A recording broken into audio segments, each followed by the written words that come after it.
Asa som para todos. Luan na sala. Felipe na sala para todos. Ok. Áudio mix.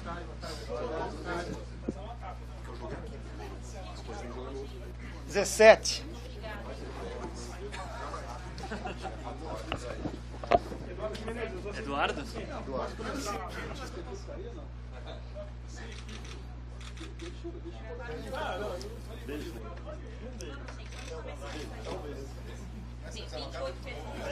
28? Não falei alto aqui. Tá bom. Como é que tá, Rodrigo? Tudo bem? Vamos lá. Oi, aí. Boa tarde, Eduardo, tudo bem? Falando um pouquinho do clássico, né, com essa sequência que o Palmeiras teve, você vai... Alô? Eu queria deixar claro que eu não estou com soluço, né, aqui no microfone. Você vai, com essa sequência toda, você vai poupar alguns jogadores? O que você imagina para esse jogo aí? Não, a ideia é com o time completo. Lógico que a gente vai avaliar junto ao departamento médico, a gente tem esperando a reapresentação de todos para nós podermos definir. Né? Mas a ideia é ir com o time completo, com o que a gente tiver de melhor. Só não vamos arriscar ninguém, coisa que eu acho muito difícil, porque nós temos um tempo hábil para se recuperar e tá pronto para o jogo de domingo. Muito se falou da sequência, né? O Palmeiras teve um clássico contra o São Paulo, jogo lá na Argentina, esse jogo da Libertadores, e para muita gente seria um momento para dividir, né, opiniões, para acertar o time. E aí, né, as pessoas falam, bom, agora vão testar o trabalho do Eduardo. Me parece até que você passou e bem, né? Tá invicto. Como é que foi esse período para você? Nós, né, quando a gente colocou as duas tabelas juntas, nós sabíamos desse período e nós nos preparamos para ele. Passar bem por essas 2 semanas, por esses 4 jogos, fortalece não só o trabalho da comissão técnica, como dos próprios jogadores. Nível de confiança, de você poder maturar o trabalho. Jogos importantes, né, como foram os 3 e vai ser esse agora. E uma vitória, mais um jogo bom, né, nos dá confiança, porque daqui a 15 dias nós temos o mês de abril, que são decisões dentro do grupo da Libertadores e decisões no Campeonato Paulista. Ô Eduardo, a gente ainda voltando da vitória de quarta-feira, o jogo, se fosse 1-0 de repente com um gol no meio do primeiro tempo, talvez a gente encarasse de uma outra forma, mas até aproveitando o fato de ter sido no último minuto na raça, ainda com os jogadores, imagino que eles estejam curtindo essa vitória ainda. Quanto você pode aproveitar disso ainda para o clássico de domingo? Olha, muita coisa, né? Uma delas é de não desistir, e uma coisa que a gente tem pregado desde o primeiro dia, e eles compraram com toda a dificuldade, né, com toda a pressão que nós tínhamos para ganhar o jogo, por ser um mandante, nós não rifamos a bola, nós não alçamos essa bola na área da linha defensiva ou do meio campo para rifar ela.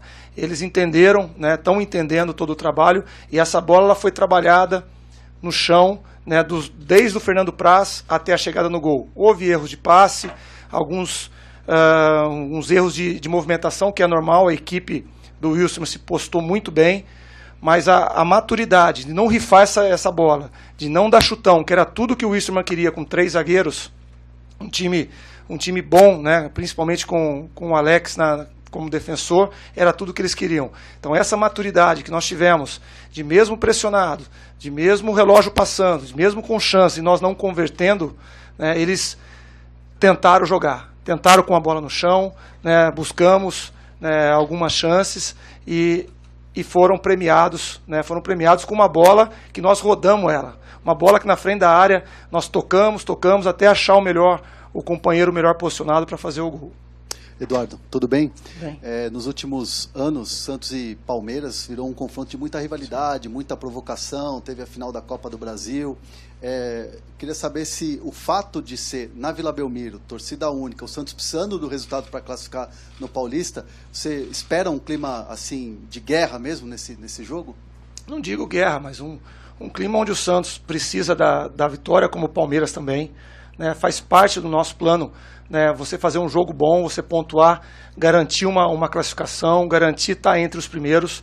Então é um jogo de rivalidade, como todo clássico, né? O Santos joga na sua casa, ele tem uma postura agressiva e o Palmeiras não pode ser diferente disso, também tem que ter essa mesma postura. A gente espera um grande jogo, né? O Santos voltou a fazer nos 2 últimos jogos 2 bons jogos, né? Voltou a ser um time qualificado, um time bom, voltaram peças importantes e o Palmeiras também vive um grande momento. A gente espera um grande jogo, né? Um grande jogo bom para jogar, para testar a nossa equipe, né? Para dar sequência a essa semana tão dura que a gente teve.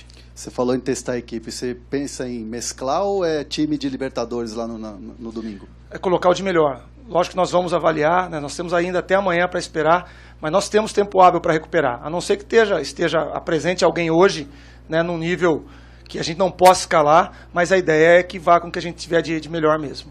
Imagino que você não vá falar muito a respeito do time, mas até aproveitando que você falou sobre a força do Santos na Vila, é um time que, especialmente pelas laterais, né, já foi falado muitas vezes, né, os laterais quando descem. Sim.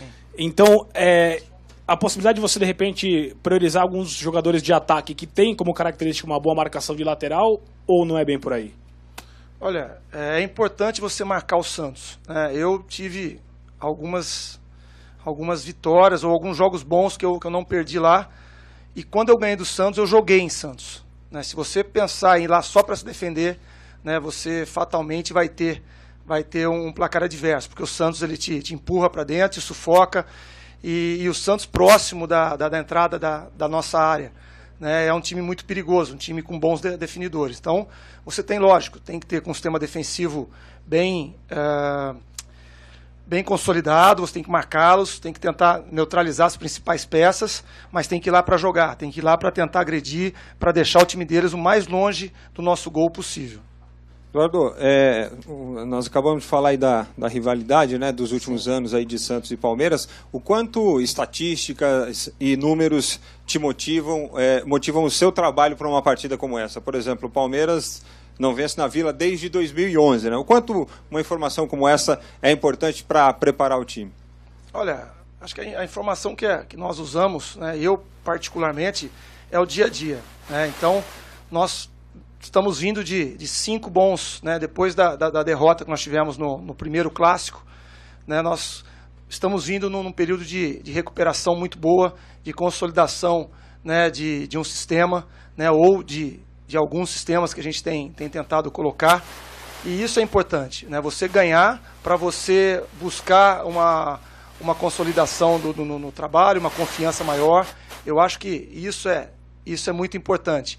Quanto a que não ganha desde 2011, né, eu procuro deixar mais com o lado do torcedor. Essa conta a gente não faz, até porque quase todos que estão aqui hoje não estavam desde 2011. Então a gente vive o nosso dia a dia e trabalha, que a vitória para a gente é fundamental domingo. Nessa reta final do Campeonato Paulista, você não tem jogos da Libertadores.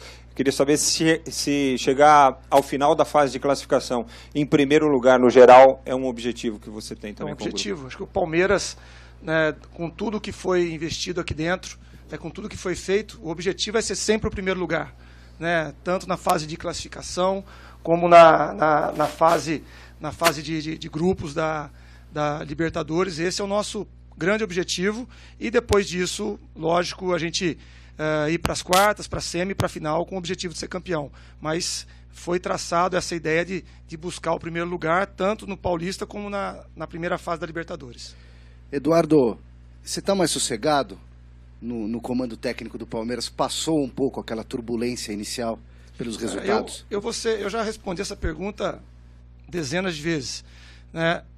Eu nunca fiquei assustado, eu nunca fiquei preocupado, eu foco no meu trabalho. Eu tenho um cara aqui atrás, que chama Alexandre Matos, que cuida muito bem disso e me deixa muito tranquilo. Então, essa pressão que vive fora daqui, ela não entra aqui. E eu sou um cara que me preparei para estar aqui, um cara muito equilibrado, né, que procuro me focar no meu trabalho, dentro do campo. Então, essa pressão, se eu estou mais aliviado, eu estou igual. Eu sei que eu tenho que ganhar domingo, porque faz parte de um plano que a gente tem de chegar bem no Campeonato Paulista, de preparar um time, né? O Palmeiras aqui tem tanto trabalho que, se eu ficar preocupado, com pressão, se eu ficar dando ouvidos a tudo que ronda, você perde o foco. Então, o meu foco é aqui dentro, né? Independente se no momento bom que nós estamos ganhando ou no momento ruim onde nós perdemos. Então, eu não tenho essa preocupação e foco é no trabalho apenas. O Eduardo, aqui no meio.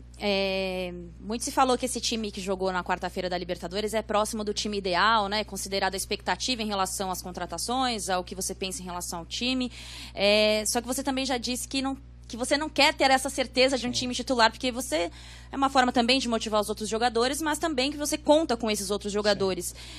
Pensando justamente nisso, né? O time que joga na Vila, ele pode ter modificações pensando nessa estratégia de encarar o Santos, a forma como o Santos encara. Eu pergunto isso porque no jogo contra o Tucumã, você escalou um time de acordo com o que tinha de bom no Tucumã, contra o São Paulo foi assim, contra agora na Libertadores no meio de semana contra o Jorge Wilstermann. Não ter um time ideal pode ser com que tenha modificações para o time de domingo?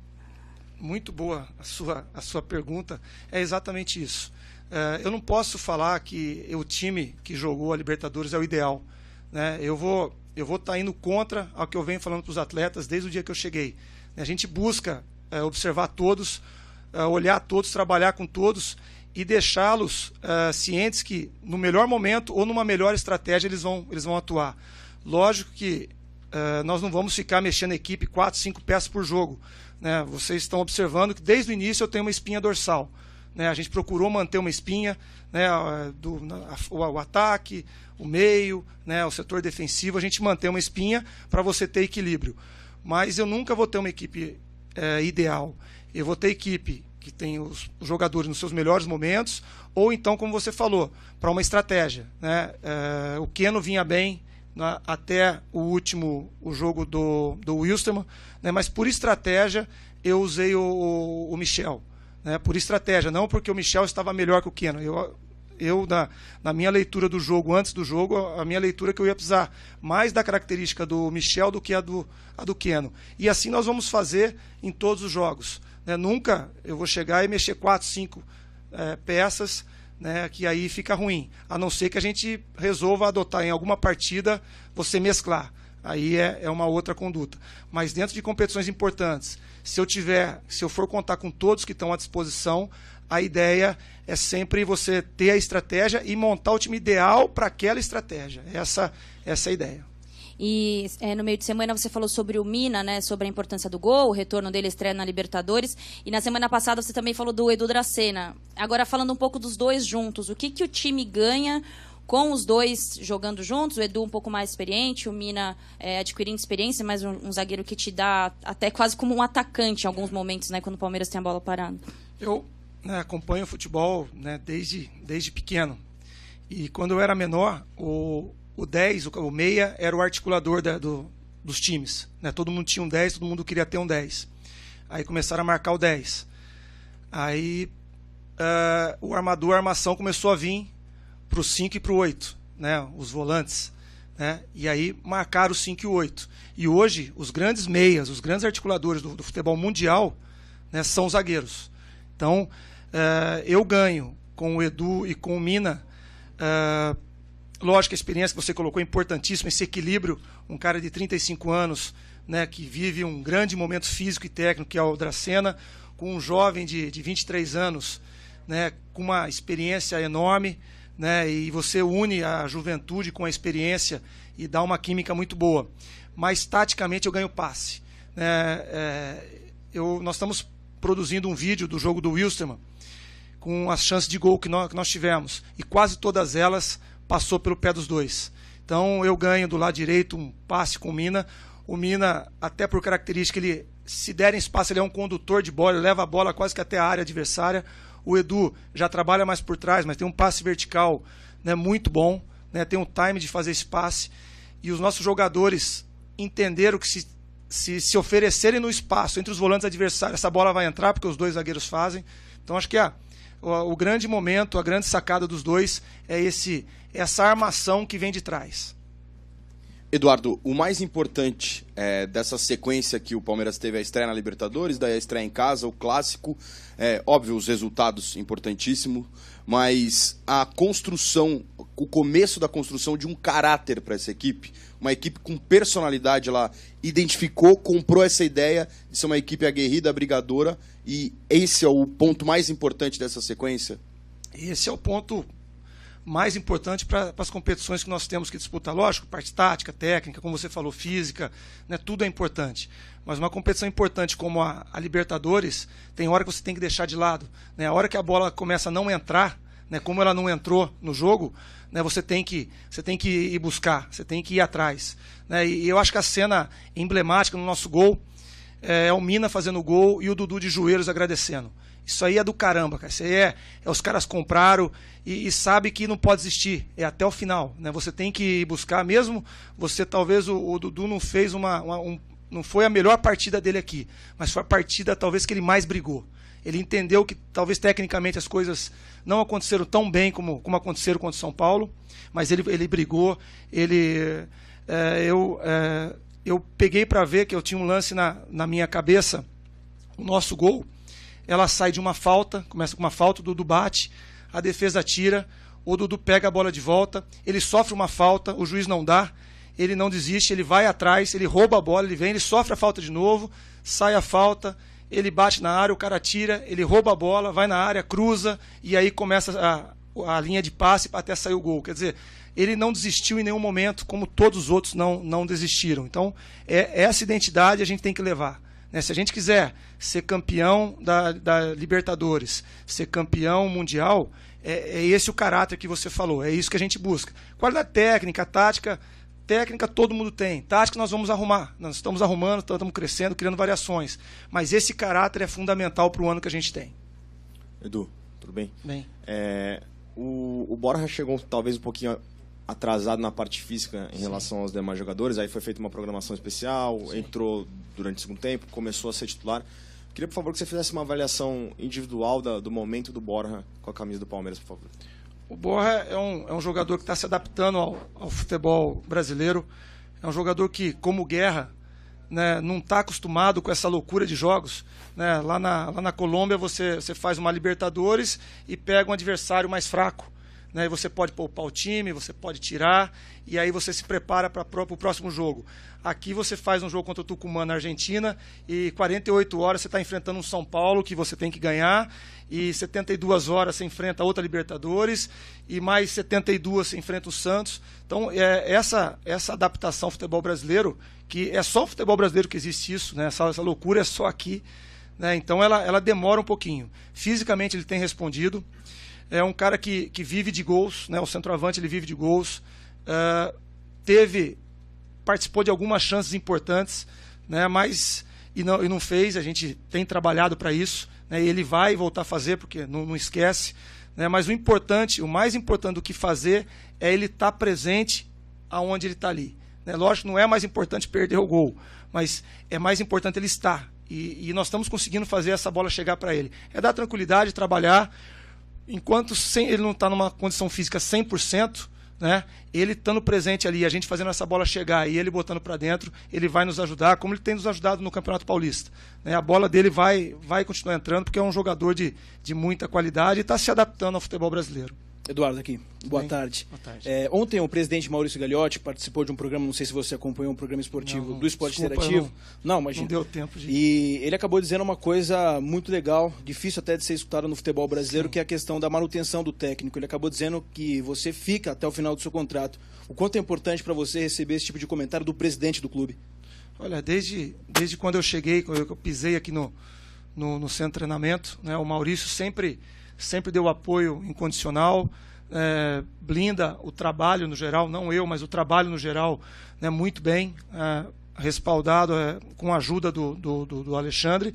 E sim, você ouvir isso, né, deixa contente e mais focado ainda no trabalho. Então, como eu respondi anteriormente, eu não preciso ficar preocupado com pressão. Minha preocupação é aqui dentro. Né? Com a pressão, tem as pessoas responsáveis que vão cuidar. Então, o meu foco é aqui. Né, e eu vi um elogio dele, desculpa, eu não ouvi o que ele falou, né, do programa, mas estou vendo que você falou agora, né? Isso deixa a gente mais fortalecido para continuar o trabalho, né? Continuar fazendo. A gente tem muita coisa planejada que a gente quer conquistar esse ano, né? E com esse respaldo isso é fundamental. Eduardo, boa tarde. Boa tarde. Com relação ao Dudu, queria pegar todos os elogios que você fez também e te fazer uma outra pergunta com relação a ele.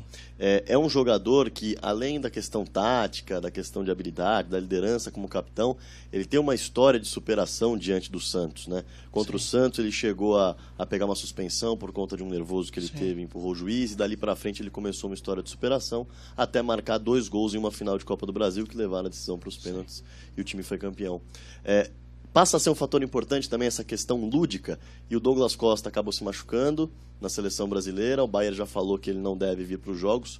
O Dudu, você espera a convocação dele? Que você torce, você já falou, mas você espera a convocação dele? Olha, o Dudu é um atleta, né? Eu já acompanhava desde o Cruzeiro, né? Ele é base do Cruzeiro, né? Depois para o Grêmio, depois ele saiu, depois voltou para o Grêmio. Então, um jogador de muita qualidade. Muito jovem, né? Surgiu para o futebol muito jovem, as coisas para o jogador de futebol que explodem como ele explodiu, né? Às vezes as informações elas são rápidas e não tem maturidade suficiente para conduzir. Hoje o Dudu vive um momento ímpar, um cara muito ponderado, um cara de grupo, um cara que se doa para a equipe. Às vezes ele não se importa dele ser o cara, dele fazer o gol, às vezes ele prefere servir o companheiro para que a vitória seja do conjunto. Então, um cara que amadureceu demais, tem nos ajudado muito, né, em todos os setores. Acho do campo não precisa falar, mas dentro do vestiário é um cara extremamente positivo, tem me ajudado. E eu acho que ele é um concorrente muito forte.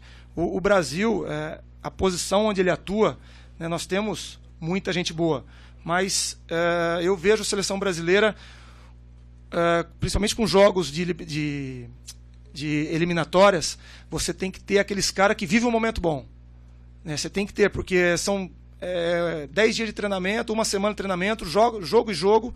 Então, às vezes, você tem que ter os caras do momento bom. E o Dudu vive esse momento. Então, eu acho que ele se credencia junto com outros, né? Mas eu tenho certeza que ele se credencia para ajudar a seleção brasileira, né? Lógico que a decisão é do Tite, um cara que está acompanhando tudo, sábio, respeito demais, mas eu faço a minha propaganda aqui para o Dudu porque realmente merece. Eduardo, tudo bom? Tudo bem. Em relação a essa estratégia que você toma para o Clássico, queria saber se você e a tua comissão técnica também leva em consideração a situação do adversário na tabela, né? Porque o Santos tem 1 ponto a menos que o Mirassol, é o terceiro colocado da chave dele, e pode ficar 4, né? Porque tanto o Mirassol quanto a Ponte Preta jogam em casa nessa rodada.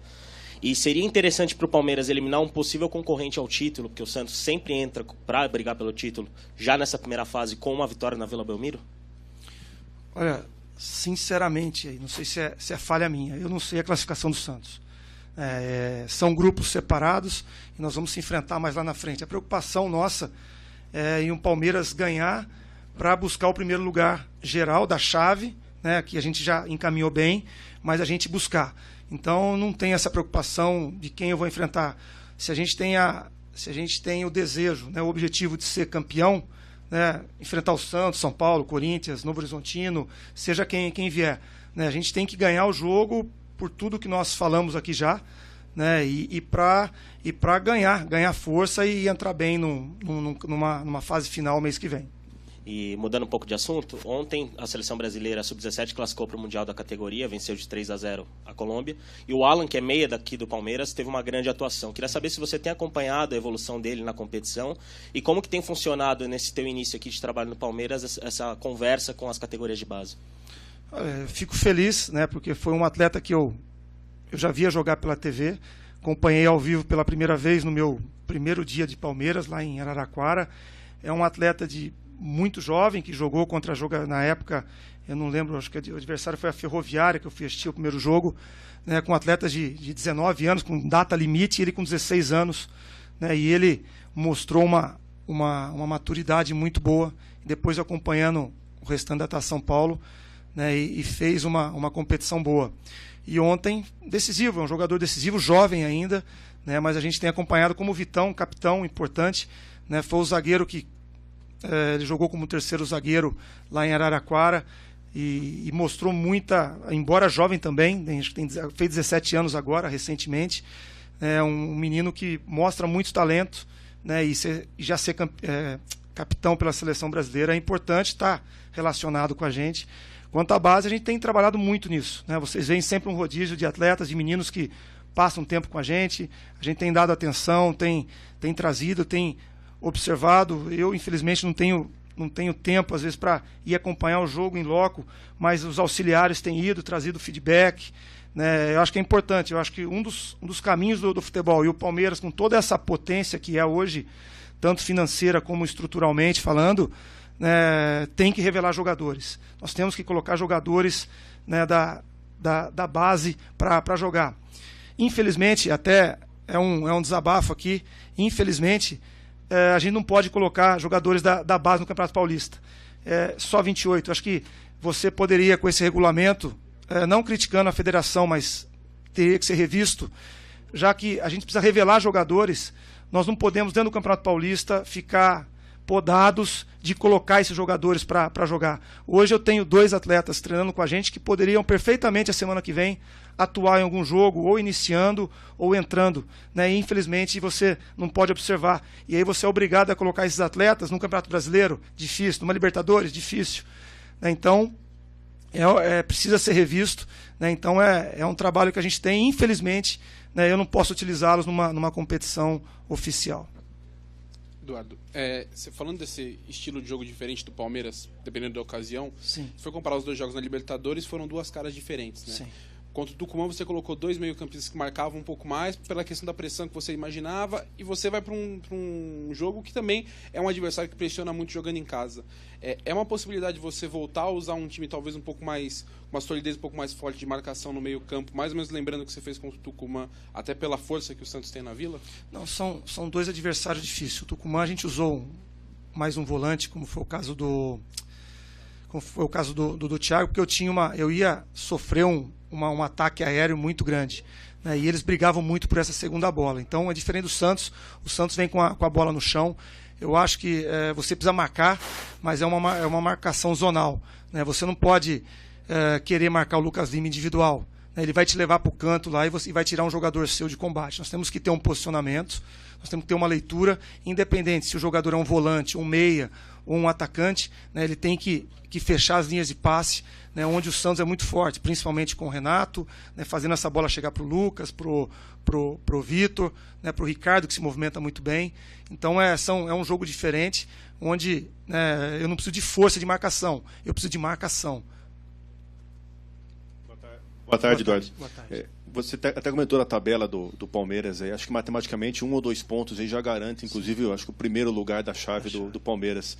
Como teremos mais rodadas ainda pela frente, no seu planejamento inclui aí a possibilidade de colocar nas rodadas finais, às vezes, jogadores que atuaram menos, que atuaram pouco, que estão aí brigando por espaço também na equipe titular futuramente? Por isso que é importante a nossa vitória contra o Santos, né, para você poder dar margem para isso, para a gente poder observar todos. É lógico que sem quebrar aquela espinha que eu já falei, mas você poder dar oportunidade a todos, dar uma rodagem a todos, né? Nós temos que entrar no mês de abril com uma rodagem boa de todo mundo, até aqueles que jogaram mais ter que descansarem um pouco, né? Você poder equilibrar o volume de jogos e de treino com todo mundo. Então é um plano nosso, né? Lógico que todo plano ele pode ser modificado, mas por isso, né, é um dos pontos que o nosso resultado contra o Santos é importante, para me dar subsídios para isso, para poder rodar, descansar alguns, e você poder entrar no mês de abril, que são 8 decisões, né, com o time equilibrado, né, com todo mundo confiante, se não for todos, mas a grande maioria ter participado de jogos e ter uma condição boa de jogar, porque nós vamos precisar de todo mundo para abril. Eduardo, à tua direita aqui. Até há pouco tempo, o mercado argentino é que era visado pelos clubes brasileiros, né? Hoje a gente está vendo uma invasão aí de jogadores colombianos. Sim. Como é que você vê essa invasão, entre aspas, e que contribuição os jogadores colombianos podem dar ao futebol brasileiro? Eu vejo, né, até a nível cultural, o Brasil e Colômbia muito parecidos, né? Culturalmente são 2 países muito alegres, as músicas são parecidas. Você já veio o Mina aqui ontem, já achei que ele ia dançar aqui para vocês. Aqui, se não tem a mesa, ele dançaria aqui. É um cara, então é um espírito muito parecido com o brasileiro. E o futebol não é diferente, né? É um futebol de pegada, um futebol de marcação forte, mas um futebol onde não se prioriza isso. Se prioriza o jogo, se prioriza a individualidade técnica, né, o drible. Eu vejo a Colômbia muito parecido com o Brasil nisso. Por isso, né, tem dado, né, essa comunhão tem dado certo. Né, eu morei na Colômbia por 6 meses, quando meu pai trabalhou até em Barranquilha, né, e eu vivi um pouco disso e vi isso quando eu era jovem. Né, então eu acho que até se demorou para trazer mais colombianos para cá. Né, até se demorou um pouquinho, se preocupou com o argentino, mas o argentino, culturalmente, a nível cultural e futebolisticamente falando, é um pouco diferente. Né, e o colombiano está vindo e está tendo uma resposta boa, porque eu acho que a adaptação do colombiano ao futebol brasileiro é muito mais fácil. Boa tarde, Eduardo. Aqui. Boa tarde. Você tinha falado ontem que iria acompanhar o jogo do Santos pela Libertadores, até para ver um pouco do Renato, se ele iria jogar Sim. ou não. Queria saber se você acompanhou e qual foi a sua análise do jogo. Olha, ontem foi puxado. Às 7h30 começou a Chapecoense, depois às 9h, Peñarol e Tucumã. Foi um jogo difícil, né? Um jogo que nós vamos enfrentar. A gente observou e ia observar o Santos. Né? O Santos voltou com bom futebol. O Renato qualifica muito a saída do Santos. Né? Toda a construção começa por ele, tem que ter uma atenção. É uma marcação diferente, porque ele atua quase como o último homem. Ele, entre os dois zagueiros, ele vai lá e é difícil ser marcado. Então a gente tem que neutralizar, porque é um jogador importante, assim como a volta do Lucas Lima. O Ricardo Oliveira dá uma qualificação na finalização muito importante. Então é um time que vai se remontando, perdeu jogadores importantes, né? E aí as críticas vêm, né? Eu vi o pessoal ontem assistindo a transmissão, eu vi até a frase, como é que foi a frase? O questionado Dorival. O cara foi 4 meses atrás, foi vice-campeão brasileiro. Questionar, esse é o futebol brasileiro. Então, assim, a gente sabia que o Santos depende desses 3 homens, de uma boa condição. Renato, ele depende do Lucas, ele depende do Ricardo, porque o restante do time é tudo meninos. O Vitor é um menino, no bom sentido, jovem. Né? O próprio Bruno, que chegou agora, um jogador de muito talento, jovem. Né? Então, precisam, além da qualidade técnica do jogo, eles precisam dessa experiência. Né? E a gente sabia que quando eles voltassem, era importante, e eles voltaram, e o Palmeiras, né, tem que estar atento e fazer um jogo muito concentrado, porque nós precisamos buscar essa vitória lá. Ô Eduardo, a gente falou muito dessa sequência, que o time ganhou corpo, né? Mas eu acho que nessa sequência aí, olhando os gols, eu acho que nunca se comemorou tanto os gols aqui, né? Tem essa ligação com a torcida no Allianz Parque, se vibrou muito, sim, lá na Argentina também. Dá para dizer que depois dessa sequência você também, né, criou essa casca, mudou para você também isso? Olha, a gente procura ser o mais racional possível, né? A gente, na beira do gramado, eu procuro passar para os atletas o máximo de informações possível. Eu acho que se eu ficar na beira do gramado falando muito, tendo que interferir muito, eu vou atrapalhar e vou estar ciente que eu não fiz o meu trabalho na sua totalidade. Então eu procuro passar o máximo de informações antes e ser pontual nas correções para não interferir muito no jogo. Então eu tento ter esse lado racional.